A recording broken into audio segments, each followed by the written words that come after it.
Guys, may ipapakita ako sa inyo. Nung isang taon, nag-invest ako ng 500,000 pesos sa G-Funds. Tapos, inihon ko siya doon.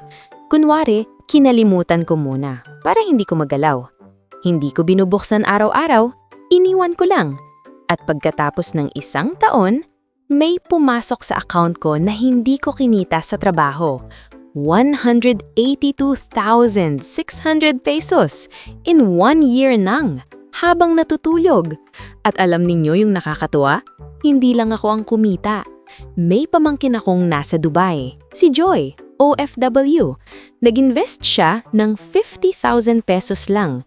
Ipon niya sa loob ng ilang buwan sa abroad. Yung 50,000 na yon, kumita ng 18,260 pesos in 1 year habang nagtatrabaho siya sa ibang bansa. So ngayon, ikukwento ko sa inyo kung paano ito nangyari, anong investment ito, paano gumagana, at ang pinaka-exciting na parte, kung hindi namin kukunin yung pera, kung iniwan pa namin ito, ano na kaya ang mangyayari? Una, para sa mga hindi pa familiar, ang G-Funds ay ang investment feature ng GCash, yung invest money na nakikita mo sa app mo. At ang fund manager nila, ang Atram, ang pinakamalaking independent asset manager dito sa Pilipinas. Sila ang nagmamanage ng higit sa 363 billion pesos na pera ng mga Filipino investors. At ito ang gusto kong i-clear agad. Ang G-Funds, hindi ito savings account, hindi ito time deposit, ito ay investment. Ibig sabihin, pwedeng tumaas ang value ng pera mo, pero pwede ring bumaba. At yung Atram Fund na pinili namin ni Joy, ito ang Atram Asia Equity Opportunity Feeder Fund. Equity fund meaning nakalagag ito sa mga stocks ng mga malalaking kumpanya sa buong Asia. Bakit ito ang pinili namin? Kasi ito ang isa sa pinaka-aggressive na fund sa G-Funds. Hindi ito para sa mga conservative. Para ito sa mga handa sa risk, pero handa rin sa mas malaking potential na kita. At nung nag-invest kami, ang performance ng fund na ito sa nakaraang 1 year, 36.52%. Ate Karen, ano ibig sabihin ng 36.52%? Simple lang, kung nag-invest ka ng 100,000 pesos sa fund na ito at tumaas ang value nito ng 36.52% sa loob ng 1 year, ang 100,000 mo ay naging 136,520 pesos. Yung 182,600, kita mo yun. Hindi mo kinuha sa trabaho, hindi mo kinuha sa overtime, lumago lang ng kusa. Kaya ganito ang nangyari sa akin. Nag-invest ako ng 500,000 pesos. After 1 year, ang 500,000 ko ay naging 682,600 pesos. Yung 182,600 na dagdag, iyon ang kita ko. Habang natutulog pa. At si Joy, yung pamangkin ko, 50,000 pesos lang ang inilagay niya. Ilang buwang ipon niya sa Dubai.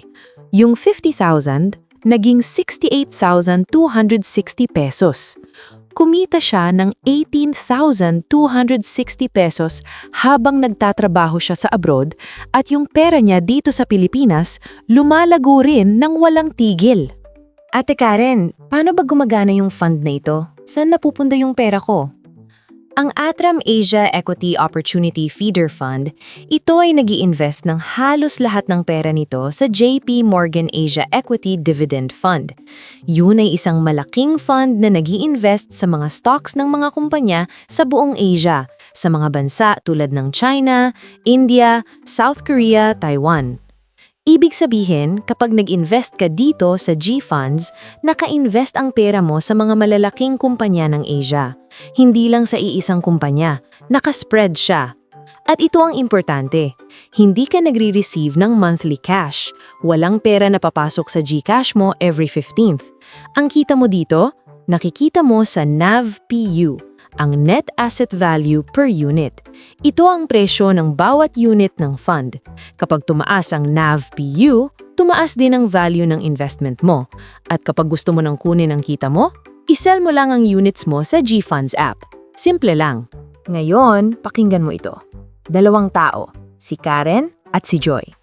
Si Karen, 500,000 pesos ang investment. Kinita ko after 1 year, 182,600 pesos. Si Joy, 50,000 pesos lang. Kinita niya after 1 year, 18,260 pesos. Pareho kaming walang ginawang kahit ano. Pareho kaming kumita. Ang pinagkaiba lang namin kung magkano ang inilagay namin. At kung wala kang 500,000 tulad ko, kahit 50,000 lang tulad ni Joy, kumita ka pa rin. Pero Ate Karen, ano ang mangyayari kung hindi ninyo kinuha yung pera? Kung iniwan pa ninyo ito? Eto na yung parte na talagang na-excite ako. Kasi ganito ang ganda ng compounding. Kapag hindi mo kinuha ang kita mo at iniwan mo sa fund, yung kita mo ay nagiging parte ng investment mo. Tapos yung investment mo, lumalaki pa ng lumalaki. Tignan natin kung ano ang pwedeng mangyari kung ganito ang performance ng fund na ito every year at kung hindi namin kukunin ni Joy ang pera namin. Ang 500,000 ko kung iniwan ko ng 5 years at ganito pa rin ang performance. After year 2, 931,867 pesos. Kita ko, 431,867 pesos. After year 3, 1,272,575 pesos. Kita ko, 772,575 pesos. After year 4, 1,737,400 pesos. Kita ko, sobra na sa 1 million pesos. After year 5, 2,372,072 pesos. Kita ko, halos 1.9 million pesos. Ang 500,000 ko magiging higit sa 2.3 million in 5 years. At yung kay Joy naman, ang 50,000 niya, after year 2, 93,187 pesos. After year 3, 127,258 pesos. Nadoble na niya ang pera niya. After year 4, 173,740 pesos. After year 5, 237,207 pesos. Yung 50,000 na ipon niya sa ilang buwan ng pagod sa abroad, magiging 237,000 pesos in 5 years. Hindi pa siya umuuwi, pero lumalaki na ang pera niya dito. Ate Karen, sigurado ba na ganyan palagi ang performance? 36% every year? Hindi ba unrealistic yon? Tama ka. At ito ang honest na sagot ko. Hindi. Hindi garantisado na 36% ang kita every single year. May taon na bumababa ang market, may taon na talagang lugi. Halimbawa noong pandemic, maraming equity fund ang negative ang return. Iyon ang katotohanan ng investment. May risk. Yung mga numbers na ipinakita ko, projections lang iyon. Kung ganito ang magiging performance, hindi yun pangako. At yung 36.52% na performance, iyon ang totoong nangyari sa nakaraang 1 year, hindi guarantee ng mauulit. Pero ito ang punto. Kahit hindi 36% every year, kahit 15% lang, kahit 10% lang, i-compare mo pa rin iyon sa savings account mo na 0.25% lang ang interest sa isang taon o sa time deposit na 3% to 4%. Ang pera sa bangko, hindi lumalago. Ang pera sa tamang investment, may potensyal na lumago. Iyon ang ipinakita ng experience ko at ni Joy. Ate Karen, kaya ba ito ng ordinaryong tao? Hindi lang para sa mga mayayaman?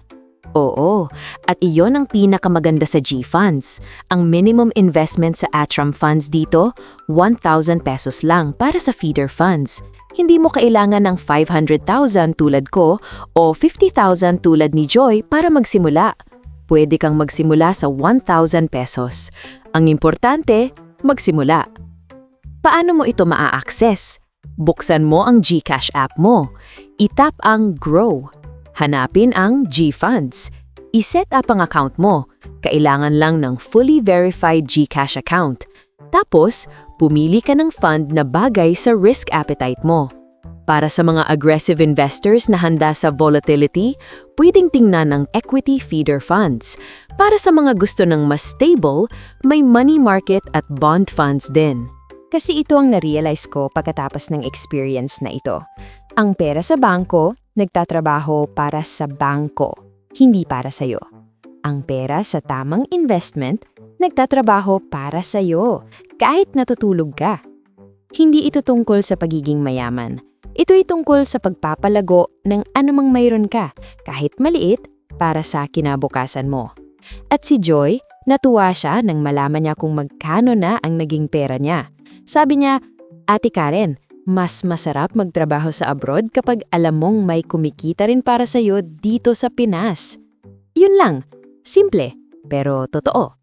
Kung gusto mong malaman pa kung ano pang ibang investment ang ginagawa ko at kung paano ko pinipili kung alin ang pipiliin, may susunod na video kami doon. Mag-subscribe na para hindi ka malampasan ng mga susunod na videos. At ikaw, may naiisip ka bang tanong tungkol sa G-Funds o sa investment? Ilagay mo sa comments. Nandito lang ako. Ingat palagi!